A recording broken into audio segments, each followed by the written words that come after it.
They said that the COVID was going to take us all out of the film festival, physical, and everything was going to be online. But we are going physical. We are going to have people in the cinema watching movies. And as part of the whole thing, I am bringing you some interviews, as you'll have seen a couple already this week. And I am tonight joined by Marcus Shenn, the director and writer of A Week with Rebecca, a very high concept short film that I absolutely, this is 100% my bag, the kind of thing I like to watch.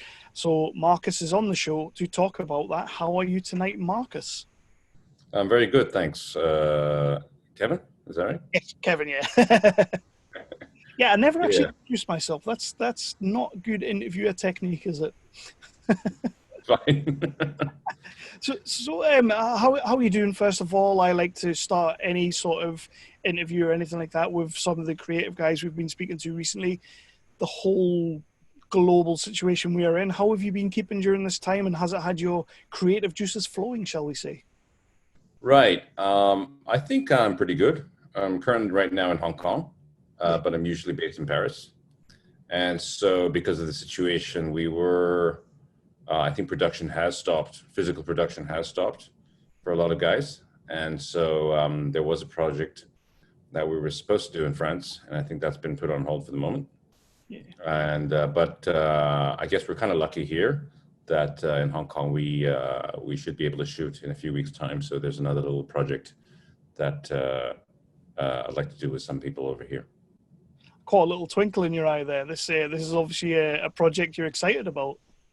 Yes, I am. It's a project I think that is interesting. That it's also about the situation in the world going on right now, but it's a one location thing. So basically, for a certain amount of money, we can put more into special effects and whatnot instead of many different locations. So that's what we have going on right now.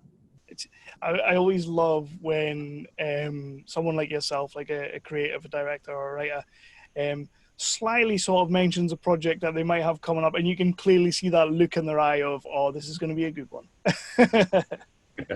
Thank you. But we are here to talk A Week with Rebecca because it is entered into the Romford Film Festival, and it's doing sort of the festival rounds. Movie I thoroughly enjoy. This is, like I say, I'm sort of a bit of a Black Mirror fan, so this kind of ticks those boxes a little bit. Very different, but ticks those boxes as well. The movie starring Nika Burnett, I hope I'm saying that right, as That's right.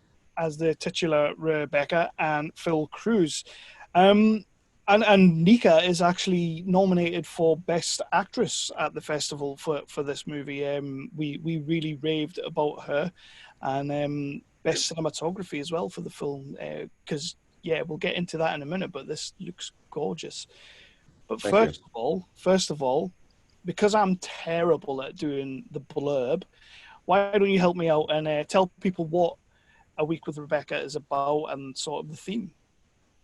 Okay, I think about the movie is really about how I think that people might be able to outsource some of their relationship needs to AI one day. I think that if the simulation, I mean, I think a very interesting example was our cases in Japan where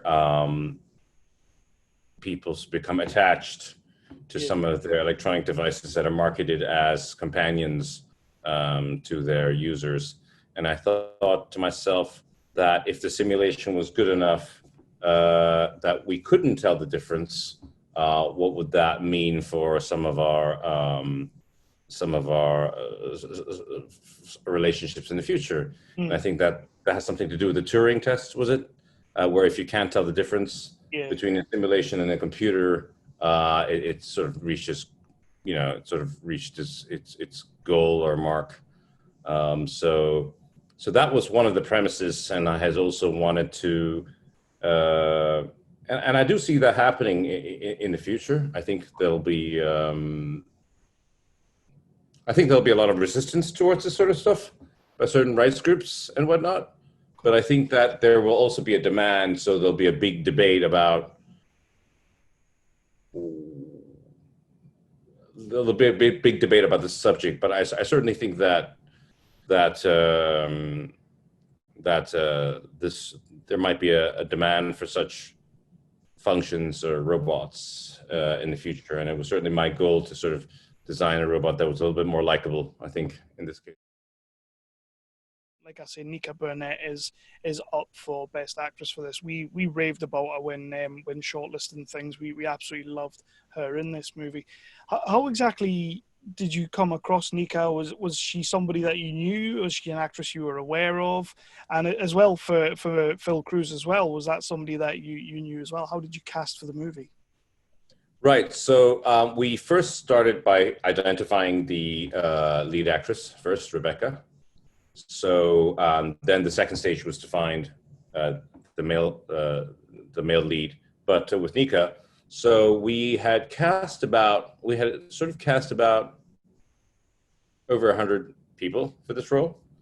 And it was, in fact, during the casting session that I stepped out, that I saw, when I went back into the room, that I saw Nika sitting outside in the hall waiting. And I thought to myself, oh, she's perfect for the role. Yeah. And in fact, I think they say that 90%, 80% of directing is casting. It's very true. I think the sides, these small sections of the script that we gave her, she interpreted very well. I think there were scenes, especially that scene at the beach, where she's not completely fleshed out as a character, that she, without any direction, interpreted the scene very, very well. And so that was the first thing. And I think basically it could come down to very narrow two choices, but Nika seemed very easy to work with, which she was. And we went with that. And then there were chemistry tests we had with the female cast and the male lead. And so we felt Phil had a very, very likable quality about him that I also liked very much. And I had worked with Phil before as well, a number of years before as well. So it was a good match. Yeah. She is essentially sort of a robot kind of character, or an AI kind of character. Right. What kind of performances were you actually getting in these auditions? Was anybody coming in and acting like a robot, or was everybody just acting like a normal, natural human? Right. So there were a lot of people who came in and acted as robots. That's brilliant. Because I did, in the breakdown during the cast, I said AI robot forms a relationship with a human. So,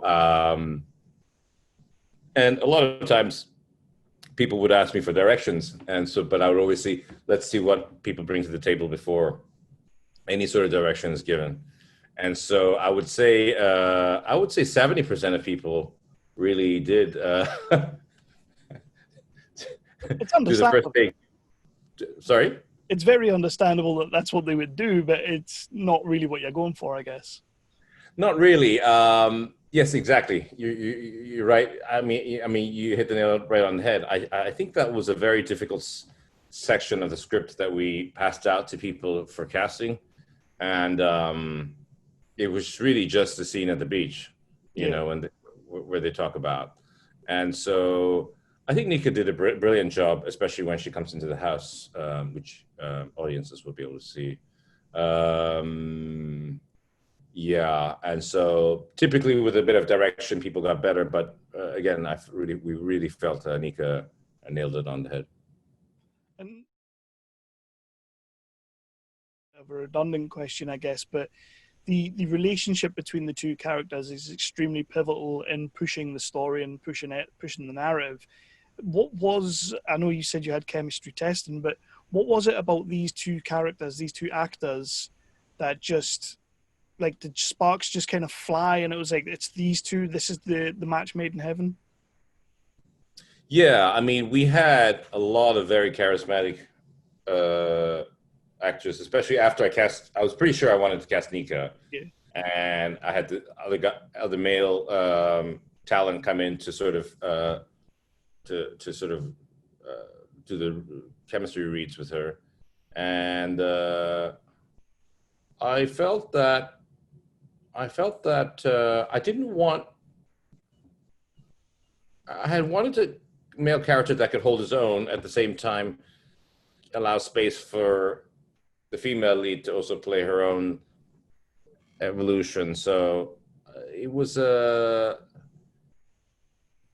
I think Nika was the female lead. Nika was very happy that Phil came aboard, Yeah. and when we did the when we were doing during the prep days when we were doing the rehearsals, that came out apparently so, and I think there was a pretty good playful atmosphere there. So that became apparent before shooting. So we were really happy about that. Just sort of when it works, it works. When it works, it works. Yeah. That's right, exactly.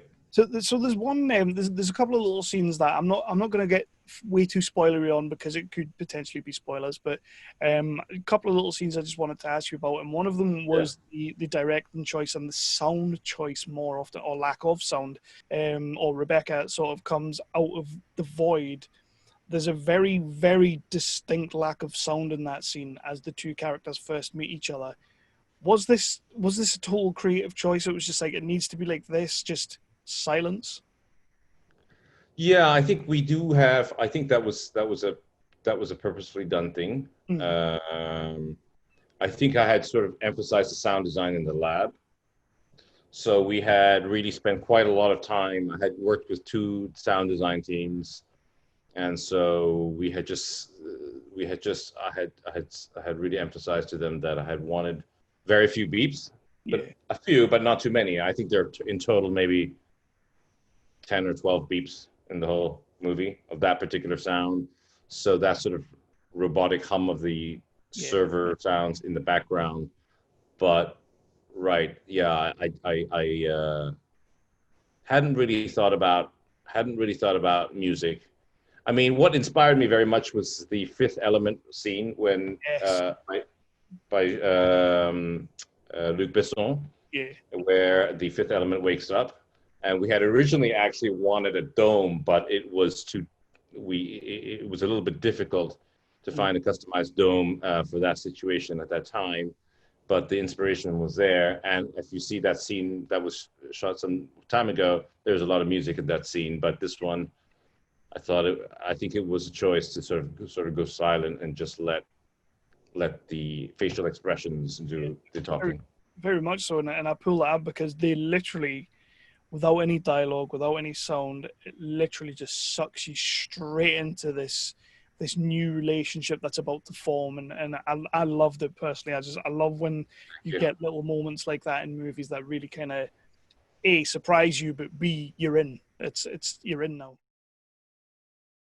So and we've kind of mentioned quickly there that the Fifth Element, and that was kind of one of the things that inspired you, and you had this idea of an AI that was sort of like was to service sort of the human and everything.